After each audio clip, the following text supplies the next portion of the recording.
آخرت کا منظرنامہ، قیامت کے حالات، آخرت پر ایمان ہم پہلے بھی بتا چکے ہیں۔ وَبِالْآخِرَةِ هُمْ يُوقِنُونَ، مومن کی صفت یہی ہے کہ وہ آخرت پر یقین رکھتا ہے۔ یہ پورا غیبی معاملہ جسے کتاب و سنت نے واضح کر دیا، بتا دیا ہے، وہ اس کے سارے مراحل پر، اللہ پر اور یوم آخرت پر ایمان۔ آخرت پر ایمان سے مراد یہی ہے کہ تمام امور پر مرنے کے بعد انسان کو جو چیزیں پیش آئیں گی وہ سارا تعلق آخرت سے ہے۔ دنیا کے بعد آنے والی قیامت، باس و نشور، حساب و کتاب، حوض، میزان، پلسرات، حوض کوثر، شفاعت، جنت و جہنم پر کامل یقین، ایمان، اس عقیدہ کے بغیر کوئی آدمی مسلمان نہیں ہو سکتا۔ یہ آخرت میں ساری چیزیں شامل ہیں، اور ہمارے ایمان کا ایک بنیادی رکن ہے ایمان بالیوم الآخر۔ اور آپ کو قرآن مجید میں اگر غور کریں گے تو اللہ رب العزت نے ایمان کی 6 بنیادوں میں ایمان باللہ اور ایمان بالیوم الآخر کو اصل قرار دیا ہے۔ اللہ پر صحیح معنوں میں ایمان مکمل ہو ہی نہیں سکتا آخرت پر ایمان کے بغیر۔ اور جو شخص آخرت پر ایمان رکھنا چاہتا ہے پہلے اسے اللہ پر ایمان لانا ضروری ہے۔ اگر اللہ پر ایمان نہیں ہے تو آخرت کی باتیں سمجھ میں آنے والی نہیں ہیں۔ آخرت کے حالات کو یقین کرنے کے لیے، سمجھنے کے لیے، تسلیم کرنے کے لیے اللہ کی قدرت پر، اللہ کی ذات پر یقین رکھنا، ایمان لانا لازم اور ضروری ہے۔ تو میرے بھائیو، لازم ملزوم ہے۔ آپ دیکھیں قرآن مجید کے کئی مقامات ایسے ہیں، انما یأمر مساجد اللہ من آمن باللہ والیوم الآخر۔ اللہ پر ایمان، جو لوگ اللہ کے گھروں کو آباد رکھتے ہیں وہ اللہ پر ایمان اور یوم آخرت پر ایمان، کئی مقامات پر اللہ نے ذکر کیا ہے۔ اسی طور پر ہم دیکھتے ہیں کہ عقیدے آخرت کا منکر کافر ہے۔ وَمَنْ يَكْفُرْ بِاللَّهِ، جو اللہ رب العالمین کا انکار کرے، اس کے فرشتوں کا، اس کی کتابوں کا، اس کے رسولوں کا، اور والیوم الآخر، آخرت کے دن کا، فقد ضل ضلالا بعیدا، دور کی گمراہی میں پڑا ہوا ہے۔ سورہ نساء 136۔ آئیے میں ایک بات آپ کو بتاؤں کہ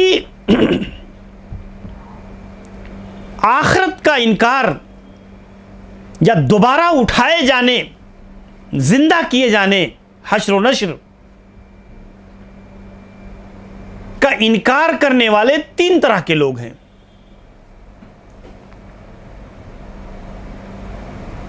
ایک وہ لوگ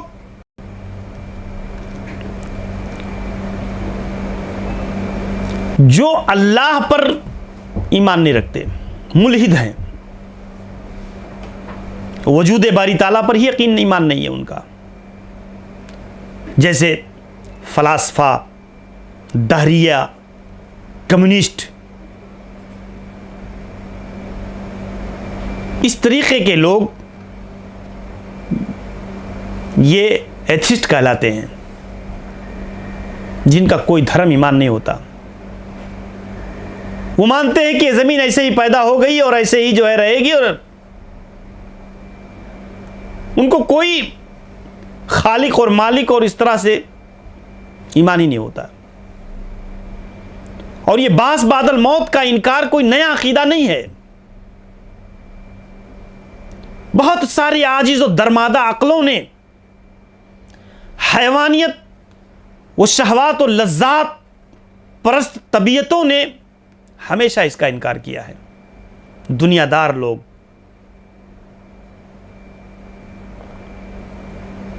آپ دیکھیں یہ لوگ کہتے ہیں قالوا ما ہی الا حیاتنا الدنیا، بس ہمارے لیے سب اصل یہی ہے دنیا کی زندگی، نموت و نحیا، اسی میں مریں گے اسی میں جئیں گے. وما یہلکنا الا الدہر، یہ زمانہ ہی ہم کو ہلاک کرتا ہے. وما لہم بذالک من علم، قرآن مجید کہتا ہے ان کو اصل میں صحیح بات کا علم نہیں ہے. انہم الا یظنون، صرف گمان ہے ان کا، صرف گمان ہے کہ یہ زمانہ ہی سب کچھ ہے، بس دنیا ہی سب کچھ ہے، زمانہ ہی اب ساری تبدیلیاں لاتا ہے. نہیں، اللہ رب العزت نے اس کا جواب دیا. قل اللہ یحییکم، اے نبی آپ کہہ دیجئے ان سے کہ تم کو زندگی دینے والا اللہ ہے. ثم یمیتکم، پھر تم کو موت دے گا. ثم یجمعکم الی یوم القیامہ، پھر قیامت کے دن تم کو جمع کرے گا دوبارہ زندہ کر کے. لا ریب فیہ، اس میں کوئی شک اور شبہے کی گنجائش نہیں ہے. ولکن اکثر الناس لا یعلمون، لیکن یہ کفار و مشرکین، یہ ملحد، یہ بد عقیدہ و بد ایمان لوگ، یہ اس پر یقین نہیں لاتے ہیں. سورہ جاثیہ 26 نمبر کی آیت میں اللہ نے تفصیل بیان کیا. اور اس طور پر ہم دیکھتے ہیں میرے بھائیوں کہ منکرین آخرت کی دوسری قسم، جو اللہ کے وجود کو مانتے ہیں کہ اللہ ہے، لیکن وہ انکار کرتے ہیں کہ انسان دوبارہ مرنے کے بعد زندہ کیا جائے گا، حساب دینا ہوگا. اور اسی میں سے کفار مکہ بھی تھے. کفار مکہ کی معاملہ یہی تھا، وہ اللہ رب العالمین کو مانتے تھے، اس کے لیے قربانی کرتے تھے، اس کے لیے روزہ رکھتے تھے، نیاز کرتے تھے، ساری چیزیں، لیکن ان کا ایمان آخرت پر نہیں تھا. اسی لیے قرآن نے پوچھا، کہا وَلَئِن سَأَلْتَهُم مَّنْ خَلَقَ السَّمَاوَاتِ وَالْأَرْضِ، اگر ان سے آپ سوال کریں، ان سے پوچھیں کہ زمین اور آسمان کو کس نے پیدا کیا. وَسَخَّرَ الشَّمْسَ وَالْقَمَرَ، یہ سورج اور چاند کو کس نے مسخر کیا. تو لَيَقُولُنَّ اللَّهُ، تو یہ کہیں گے اللہ نے، اللہ نے اس کو پیدا کیا. فَأَنَّىٰ يُؤْفَكُونَ، تو کہاں جا رہے ہو، کہاں بھٹکے جا رہے ہو تم. اللہ رب العالمین کہتا ہے وَلَئِن سَأَلْتَهُم مَّن نَّزَّلَ مِنَ السَّمَاءِ مَاءً، آسمان سے پانی کون برساتا ہے، پوچھو ان سے. فَأَحْيَا بِهِ الْأَرْضَ، اس سے زمین کو زندگی بخشتا ہے اس کے مر جانے کے بعد. لَيَقُولُنَّ اللَّهُ، تو کہیں گے اللہ. وہ کہتے تھے أَإِذَا كُنَّا تُرَابًا،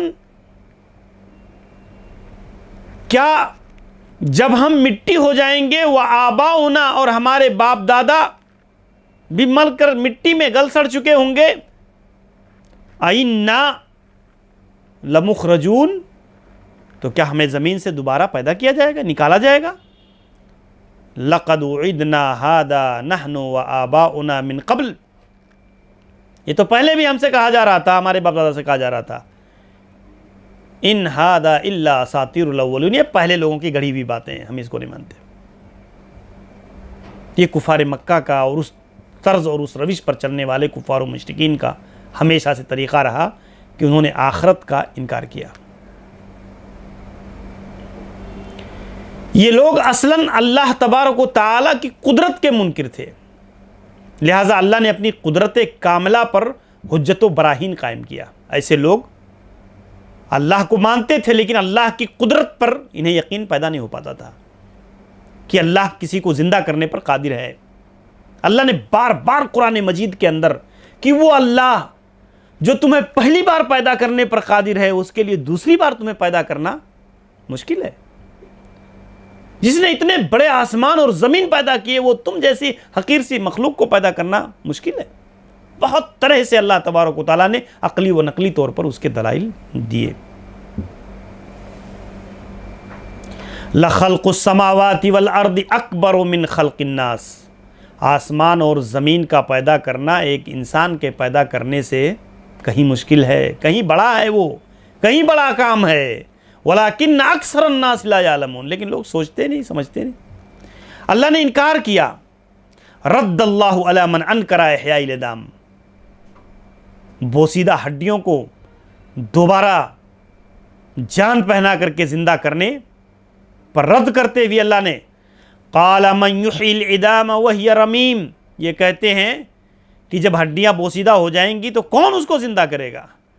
قل، اے نبی آپ کہیے، یحییھا اللہ، یحییھا الذی انشأھا اول مرہ، ان سے کہیے کہ وہی ذات جس نے انہیں پہلی بار زندگی بخشی تھی، پہلی بار زندہ کیا تھا، بنایا تھا، انہیں پیدا کیا تھا، وہی دوسری بار بھی انہیں پیدا کرے گا۔ وَهُوَ بِكُلِّ خَلْقٍ علیم، اور وہ ہر مخلوق، ساری مخلوقات کے بارے میں علم رکھنے والا ہے۔ اللہ رب العزت نے بار بار بیان فرمایا، اولم يروا ان اللہ الذی خلق السماوات والارض ولم یعی بخلقہن، کیا تم نہیں دیکھتے کہ اللہ تعالیٰ نے زمین و آسمان کو پیدا کیا اور ان کی پیدا کرنے کا اتنا بڑا عمل اس نے اللہ کو تھکایا نہیں۔ بخلقہن بقادر ولم یعی بخلقہن بقادر، اللہ تعالیٰ قدرت رکھتا ہے الا ان یحیی الموتى، کہ مردوں کو بھی زندہ کرے۔ بلا، کہ اللہ تعالیٰ مردوں کو بھی زندہ کرنے پہ قدرت رکھتا ہے؟ بلا، انہ علی کل شیء قدیر، بے شک اللہ تعالیٰ ہر چیز پر قدرت رکھنے والا ہے۔ تو ایسے بہت ساری آیتیں ہیں۔ ابراہیم علیہ السلام کو اپنی قدرت کے مظاہر کو دکھانے کے لیے اللہ نے 4 پرندوں کو کہا لاؤ، پکڑ کر کے انہیں ذبح کر کے 4 پہاڑیوں پر رکھو، اور اللہ تعالیٰ نے کہا کہ اس کو بلاؤ، وہ اڑتے ہوئے چلی آئیں گی۔ قدرت کے مظاہر اللہ تعالیٰ نے اپنے دکھایا۔ اس طریقے سے قرآن مجید میں اللہ تعالیٰ نے اس آدمی کا ذکر فرمایا، اس شخص کا جو اپنے گدھے کے ساتھ اللہ نے اس کو وفات دے دیا، پھر 100 سال کے بعد اللہ تعالیٰ نے اسے دوبارہ زندہ کر کے، پورا واقعہ اللہ نے ذکر کیا۔ ایمان بالآخرہ اور اسلام میں ایک صاف ستھرا عقیدہ ہے کہ انسان مر جائے گا، قبر کی زندگی میں جو برزخ کی زندگی ہے، اپنے اعمال کی بنیاد پر وہ نعمتوں سے مالا مال ہوگا یا عذاب سے، اور وہ سلسلہ دوبارہ زندہ کیے جانے تک وہ جاری رہے گا، اور پھر اس کو دوبارہ اٹھایا جائے گا، اس کا حساب و کتاب ہوگا، سارے مراحل سے وہ گزرے گا، اور پھر اس کے بعد یا تو دائمی جنت ہے یا تو دائمی جہنم۔ یہ پورا کنسیپٹ ہے اسلام کا۔ پنرجنم کا کوئی تصور اسلام میں نہیں ہے۔ اللہ سے دعا ہے کہ اللہ تبارک و تعالی ہمیں جنت کا مستحق بنائے، جہنم سے اللہ ہماری حفاظت فرمائے، اور آخرت کے جو مراحل ہیں اللہ تعالیٰ اس میں ہمارے لیے آسانیاں پیدا کرے۔ اللہ ہمیں اس کے مطابق عمل کر کے دنیا سے اپنی تیاری کر کے جانے کی توفیق دے۔ اقول قولی ھذا استغفر اللہ لی ولکم ولسائر المسلمین من کل ذنب انہ هو الغفور الرحیم، وصلی اللہ علی نبینا محمد وعلی آلہ وصحبہ اجمعین۔